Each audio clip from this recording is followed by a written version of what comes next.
Valley woman who found herself homeless and dealing with mental health issues after serving in the Army all over the world. Yeah, this weekend she got the chance to thank the people who made it possible for her to move out of her car and into her very own tiny home.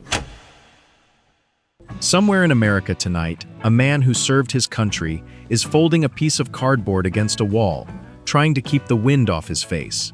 And somewhere else in that same city, a retired carpenter is loading her truck with pallets, insulation, and a small brass door lock, because tomorrow morning, she's going to build that same man a home. Not a shelter bed, not a tent.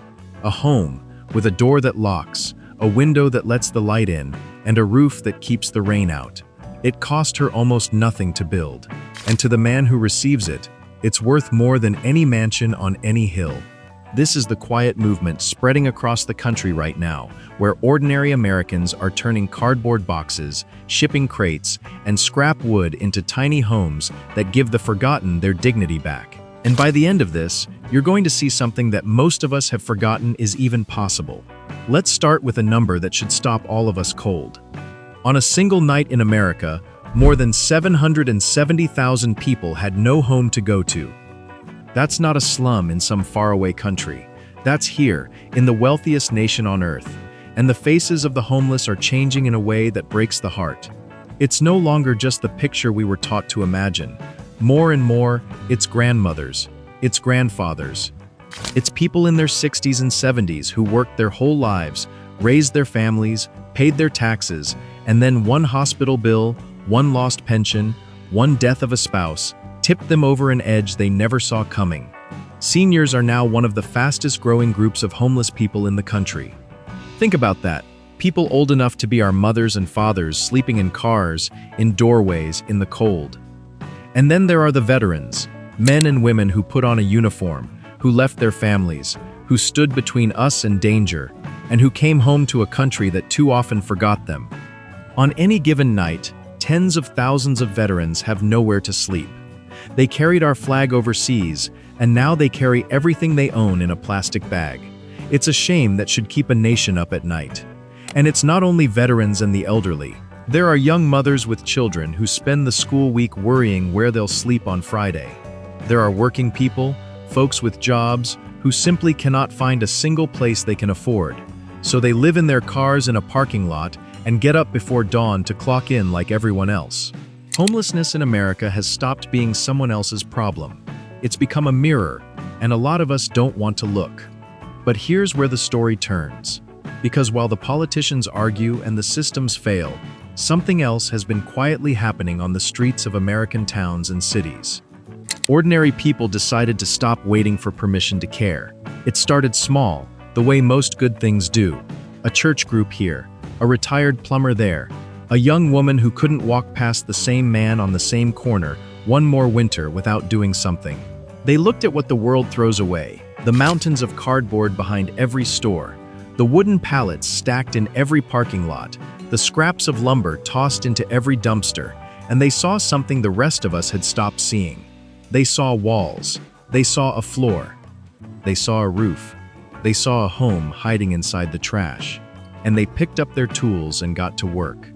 Now, when you first hear the words cardboard house, you might picture something flimsy, something that would collapse in the first strong wind. And that's exactly what these builders thought too, at first. But cardboard, it turns out, is stronger than any of us give it credit for. When you fold it, layer it, and treat it right, it becomes rigid, insulating, and surprisingly warm. Builders across the country have learned to reinforce these structures with wooden frames from old pallets, to seal them against rain with weatherproof coatings, to line the inside with insulation that traps a person's body heat through a freezing night. What comes out the other end doesn't look like garbage at all.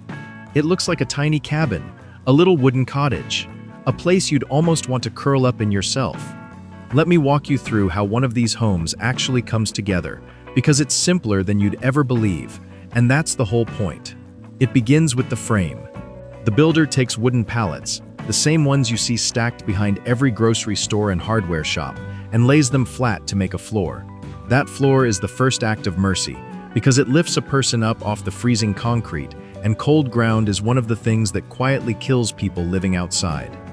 On top of that floor go the walls, framed from more pallet wood and scrap lumber, then packed with whatever insulation can be found: foam board, rigid panels, sometimes just densely layered cardboard.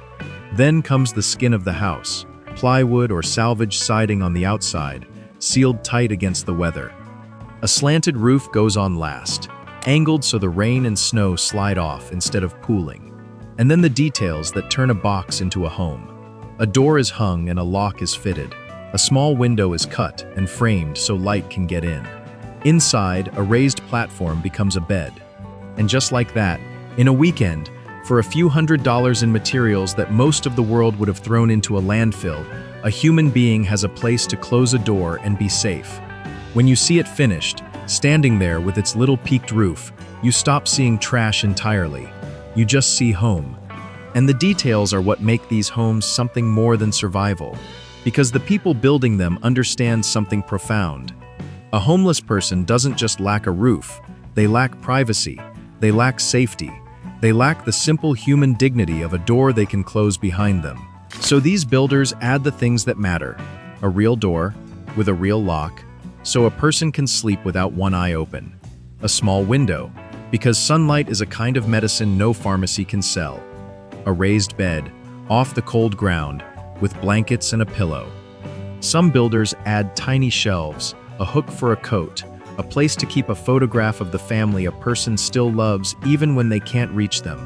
A few even add a solar panel the size of a book, just enough to power a single light and charge a phone, because a phone is how a person applies for a job, calls a doctor, or hears a grandchild's voice again.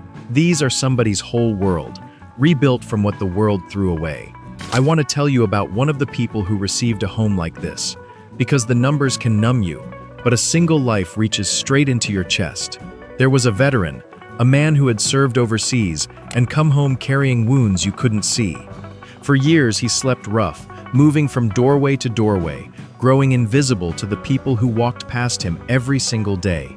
He said the hardest part wasn't the cold, it was the way people looked through him, like he wasn't even there anymore, like he'd stopped being a person. Then a group of volunteers built him a tiny home and handed him the key. And this grown man, this soldier who had faced things most of us can't imagine, stood there and wept. Not because of the walls, but because for the first time in years, someone had looked at him and decided he was worth building something for. He told the volunteers that the lock was the part that undid him. Not the roof, not the bed, the lock. Because a locking door meant that for the first time in years, no one could take his things while he slept. No one could stand over him in the dark, and he could finally close his eyes all the way. If you're still watching this far in, I already know something about you. You're the kind of person who still believes people matter. So do me a small favor and think of someone right now who needs to be reminded that good still exists in this world. Hold them in your mind. Because there are two more people I want you to meet, and after their stories, I have to show you the fight these builders are up against, the one that almost tore this whole movement down. There was an older woman, in her late 60s, who had done everything right her whole life. She'd worked, she'd saved a little. She'd raised her children and buried her husband, and then her health failed, and the medical bills came like a flood, and one by one they took everything. Her savings, her car, finally her apartment. At an age when she should have been surrounded by grandchildren, she was sleeping in a stairwell, ashamed to tell anyone, terrified they'd think less of her. When the volunteers found her and built her a tiny home of her own, she told them she'd forgotten what it felt like to close a door, to have a space that was hers, to lie down at night and not be afraid. She started keeping a little pot of flowers by her window. Because when you give a person a home, even the smallest one, you don't just give them shelter, you give them back the will to make something beautiful. And then there was a young father who thought he had done everything to protect his little girl and still lost the roof over her head. He'd worked 2 jobs, he'd cut everything he could cut, but when the rent climbed past what 2 paychecks could carry, they ended up sleeping in the back of an old car, and he spent every night awake, watching the doors so his daughter could sleep. He said the worst moment of his life was the morning she asked him, in the smallest voice, whether they were ever going to have a real house again, and he had no answer to give her. When a crew of volunteers built them a tiny home and handed him the key, his daughter ran inside, spun in a circle in the middle of that one small room, and called it a castle. And that grown man, who had held himself together through everything, finally let himself break, because for the first time in months, he could tuck his daughter into a real bed, behind a door that locked, and tell her the truth, that they were home. That's what these homes really are. They're the place a father gets to keep a promise he was terrified he'd have to break. Now let's talk about that word, luxury, because I used it and I meant it.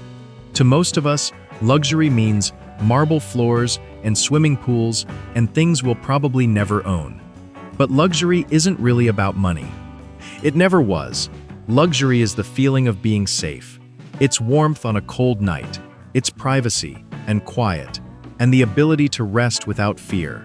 For someone who has slept on concrete for years, a dry bed and a locking door isn't just shelter. It's the most luxurious thing they can imagine. These builders understood that the greatest luxury on earth is simply to be treated like a human being. And that's something none of us should ever have to earn. So who are these people, quietly building homes out of nothing? They're not billionaires. They're not government programs. They're your neighbors. They're retired teachers and off-duty nurses and teenagers doing a school project that turned into a calling. They're church congregations pooling $10 each. They're grandmothers who learned to swing a hammer at 70 because they couldn't stand to do nothing anymore. Many of them build these homes on budgets so small it would shock you, stretching every scrap, every donation, every hour of daylight.